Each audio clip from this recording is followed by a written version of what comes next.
Assalamualaikum warahmatullahi wabarakatuh. Salam sejahtera bagi kita semua.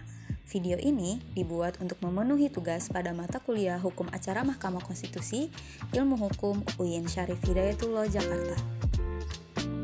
Dalam video ini, saya Salwa Rahmatuna dan rekan saya Pipin Ropiah akan menjelaskan mengenai karakteristik dan prinsip hukum acara Mahkamah Konstitusi yang dibimbing oleh dosen pengampu Bapak Dr. Wahidudin Adams, SHMA, dan Bapak Muhammad Ishar Helmi, SSY, SHMA. Topik yang akan kami bahas dalam video ini mencakup beberapa hal, yakni kami akan membahas mengenai istilah, pengertian, serta asas dalam hukum acara Mahkamah Konstitusi. Juga kami akan membahas mengenai sumber hukum, distingsi atau kekhususan yang terdapat dalam hukum acara Mahkamah Konstitusi.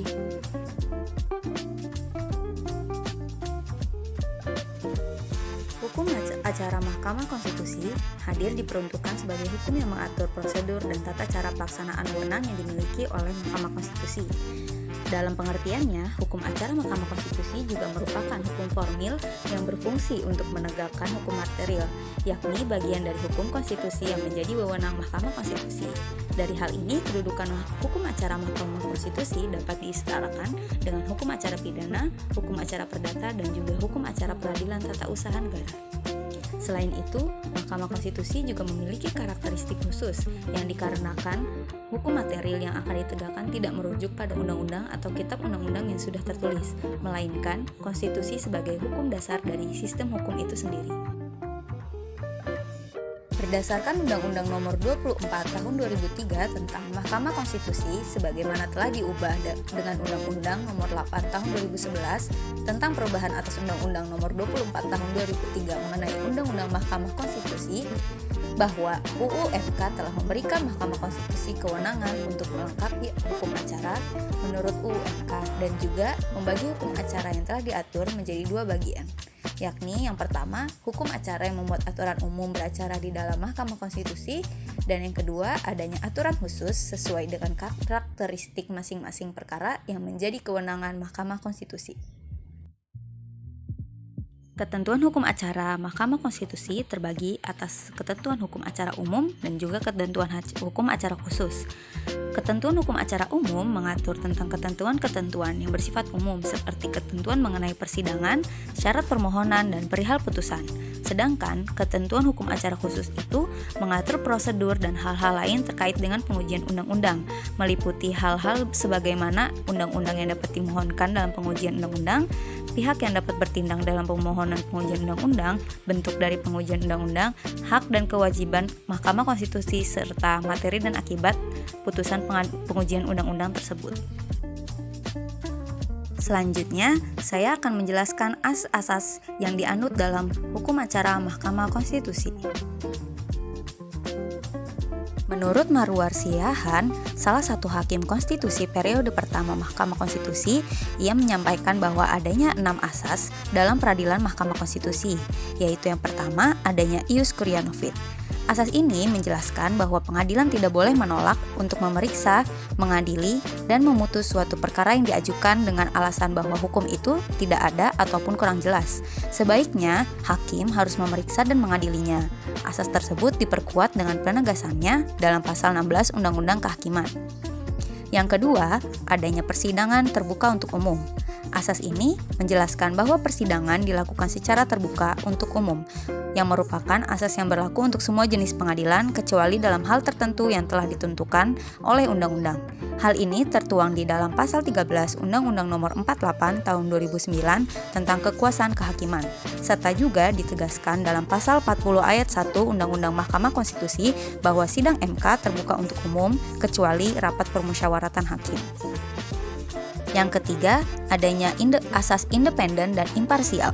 Asas ini menjelaskan bahwa untuk dapat memeriksa, mengadili suatu perkara secara objektif dan memutus secara adil, hakim dan lembaga peradilan harus independen, dalam arti tidak dapat diintervensi oleh lembaga dan kepentingan apapun, serta tidak memihak kepada salah satu pihak yang berperkara atau imparsial.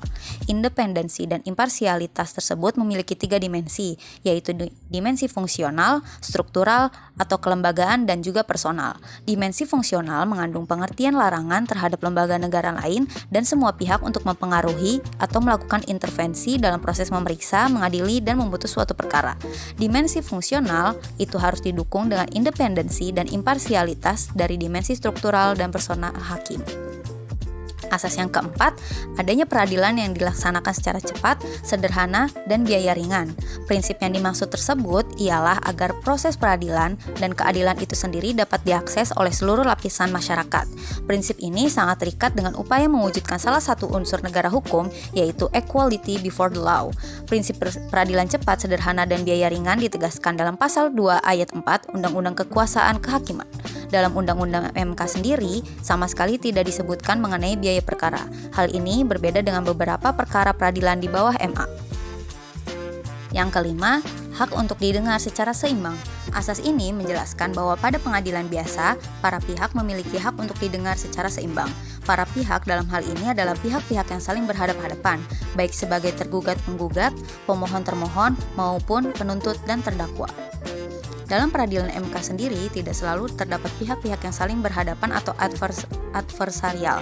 Untuk perkara pengujian undang-undang misalnya, hanya terdapat pemohon. Pembentuk undang-undang, pemerintah dan DPR tidak berkedudukan sebagai termohon. Dalam peradilan MK, hak untuk didengar secara seimbang berlaku tidak hanya untuk pihak-pihak yang saling berhadapan. Misalnya, partai politik peserta pemilu dan KPU dalam perkara perselisihan hasil pemilu, melainkan juga berlaku untuk semua pihak yang terkait dan memiliki kepentingan dengan perkara yang disidangkan. Poin keenam, adanya asas hakim aktif dan juga pasif dalam persidangan. Hakim pasif dalam arti tidak mencari-cari perkara.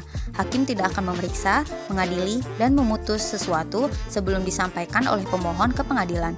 Hal ini merupakan prinsip universal lembaga peradilan. Pada saat suatu perkara sudah masuk ke pengadilan, hakim dapat bertindak pasif atau aktif bergantung dari jenis kepentingan yang diperkarakan. Dalam perkara-perkara yang menyangkut kepentingan individual, hakim cenderung pasif. Sebaiknya, dalam perkara yang banyak menyangkut kepentingan umum, hakim cenderung aktif. Dalam asas hukum acara Mahkamah Konstitusi, perlu adanya tambahan asas, yaitu asas praduga keabsahan. Asas ini menjelaskan bahwa tindakan penguasa dianggap sah sesuai aturan hukum sampai dinyatakan sebaliknya. Berdasarkan asas ini, semua tindakan penguasa, baik berupa produk hukum maupun tindakan konkret, harus dianggap sah sampai ada pembatalan. Sah dalam hal ini berarti sesuai dengan asas dan ketentuan hukum, baik dari sisi materi maupun prosedur yang harus ditempuh. Untuk menyatakan tidak sah tindakan tersebut dapat dilakukan oleh lembaga yang melakukan tindakan itu sendiri maupun oleh lembaga lain yang diberi kewenangan berdasarkan aturan hukum. Sebagai konsekuensi dari asas ini, apabila ada upaya hukum untuk melakukan pengujian terhadap tindakan yang dimaksudkan, maka tindakan itu tetap berlaku walaupun sedang dalam proses pengujian. Sumber hukum acara Mahkamah Konstitusi. Kata sumber menurut Seven Berjan sering digunakan dalam beberapa arti. Yang pertama, sebagai asas hukum. Sebagai suatu yang merupakan pemulaan hukum, misalnya kehendak Tuhan, akal manusia, dan jiwa bangsa. Yang kedua, menunjukkan hukum terdahulu yang memberi bahan-bahan kepada hukum yang sekarang berlaku, yaitu hukum Perancis dan hukum Romawi. Yang ketiga, sebagai sumber berlakunya yang memberi kekuatan berlaku secara formal kepada peraturan hukum atau penguasa dan masyarakat. Dan yang keempat, sebagai sumber dari mana kita dapat mengenal hukum, misalnya dari dokumen, undang-undang, lontar, dan juga batu bertulis. Yang kelima, sebagai sumber terjadinya hukum atau sumber yang menimbulkan hukum. Para ahli hukum pada umumnya membagi sumber hukum dalam dua jenis, yaitu sumber hukum material dan sumber hukum formil. Sumber hukum material merupakan tempat dari mana hukum itu diambil. Untuk dapat melihat sumber hukum material dari sebuah aturan, harus terlebih dahulu dilihat isi dari aturan tersebut. Kemudian melacak faktor-faktor yang mempengaruhi pembentukan hukum sehingga menghasilkan karakter isi hukum yang demikian. Faktor-faktor yang mempengaruhi pembentukan hukum tersebut dapat berupa pandangan hidup, hubungan sosial dan politik, situasi ekonomi, corak peradaban atau agama dan kebudayaan, dan letak geografis, serta konfigurasi internasional. sehingga dapat ditentukan sumber-sumber hukum material yang ikut mempengaruhi pembentukan isi hukum. Sedangkan sumber hukum formil merupakan tempat atau sumber dari mana suatu aturan memperoleh kekuatan hukum.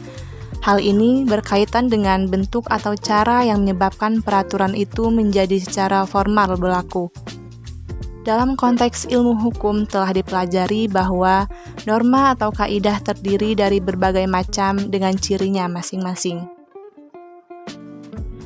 Ada beberapa undang-undang lain yang juga menjadi sumber hukum dalam proses peradilan Mahkamah Konstitusi. Yang pertama, Undang-Undang Nomor 48 Tahun 2009 tentang Kekuasaan Kehakiman. Kedua, Undang-Undang Nomor 10 Tahun 2004 tentang Pembentukan Peraturan Perundang-undangan. Ketiga, Undang-Undang Nomor 32 Tahun 2004 tentang Pemerintahan Daerah beserta perubahannya. Keempat, Undang-Undang Nomor 22 Tahun 2007 tentang Penyelenggaraan Pemilihan Umum. Yang kelima, Undang-Undang Nomor 2 Tahun 2008 tentang Partai Politik. Keenam, Undang-Undang Nomor 10 Tahun 2008 tentang Pemilihan Umum Anggota DPR, DPD, dan DPRD. Ketujuh, Undang-Undang Nomor 42 Tahun 2008 tentang Pemilihan Umum Presiden dan Wakil Presiden.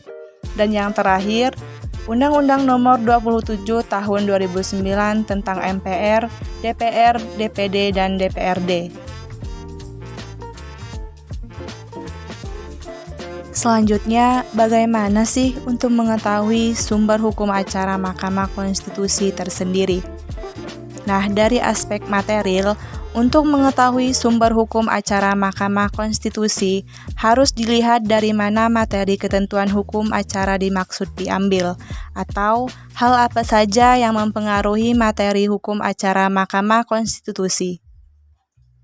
Dalam konteks hukum nasional, hukum acara Mahkamah Konstitusi tentu bersumber pada nilai-nilai diyakini kebenarannya oleh bangsa Indonesia, yaitu Pancasila. Sedangkan dari aspek hukum formil, hukum acara Mahkamah Konstitusi adalah ketentuan hukum positif yang mengatur hukum acara Mahkamah Konstitusi, atau paling tidak terkait dengan hukum acara Mahkamah Konstitusi. Ketentuan Pasal 24C Ayat 6 Undang-Undang Dasar 1945 menyatakan bahwa hukum acara merupakan salah satu hal terkait dengan keberadaan Mahkamah Konstitusi yang akan diatur dengan undang-undang. Hukum acara Mahkamah Konstitusi diatur di dalam Undang-Undang Mahkamah Konstitusi, yaitu pada bab 5 mulai dari pasal 28 hingga pasal 85. Di sini saya akan menjelaskan juga ada 6 peraturan Mahkamah Konstitusi atau bisa disebut dengan PMK. Yang pertama, PMK nomor 6/PMK/2005 tentang pedoman beracara dalam perkara pengujian undang-undang. Yang kedua, PMK nomor 8/PMK/2006 tentang pedoman beracara dalam sengketa kewenangan konstitusional lembaga negara. Yang ketiga, PMK nomor 12/PMK/2008 tentang prosedur beracara dalam pembubaran partai politik. Yang keempat, PMK nomor 15/Tahun/2008 tentang pedoman beracara dalam perselisihan hasil pemilihan umum kepala daerah. Yang kelima, PMK nomor 16/Tahun/2009 tentang pedoman beracara dalam perselisihan hasil pemilihan umum anggota Dewan Perwakilan Rakyat. Yang keenam, PMK nomor 17/Tahun/2009 tentang pedoman beracara dalam perselisihan hasil pemilihan umum presiden dan wakil presiden. Kekhususan atau distingsi hukum acara Mahkamah Konstitusi. Sesuai dengan sifat perkara yang termasuk dalam wewenang peradilan Mahkamah Konstitusi, terdapat karakteristik khusus peradilan Mahkamah Konstitusi yang berbeda dengan peradilan yang lain. Karakteristik utama yaitu dasar hukum utama yang digunakan dalam proses peradilan baik terkait dengan substansi perkara maupun hukum acara adalah konstitusi itu sendiri, yaitu Undang-Undang Dasar 1945. Wewenang Mahkamah Konstitusi memutuskan pengujian undang-undang, menguji konstitusionalitas suatu undang-undang. Wewenang memutuskan sengketa kewenangan lembaga negara pada hakikatnya adalah memutuskan kewenangan suatu lembaga negara yang dipersengketakan konstitusionalitasnya. Mengenai perselisihan hasil pemilu yang diajukan oleh pasangan calon presiden dan wakil presiden Wiranto dan Salahuddin Wahid, Mahkamah Konstitusi menyatakan bahwa sebagai pengawal konstitusi berkewajiban menjaga agar secara kualitatif pemilu berlangsung sesuai dengan prinsip-prinsip yang telah digariskan oleh Pasal 22E ayat 1 dan ayat 5 Undang-Undang Dasar 1945, yang intinya menentukan bahwa pemilu dilaksanakan secara langsung, umum, bebas, rahasia, jujur, dan adil, serta diselenggarakan oleh suatu komisi pemilihan umum yang bersifat nasional, tetap, dan mandiri. Mungkin cukup sekian materi yang dapat kelompok kami sampaikan. Kurang lebihnya mohon maaf. Terima kasih telah menonton sampai akhir. Wassalamualaikum warahmatullahi wabarakatuh.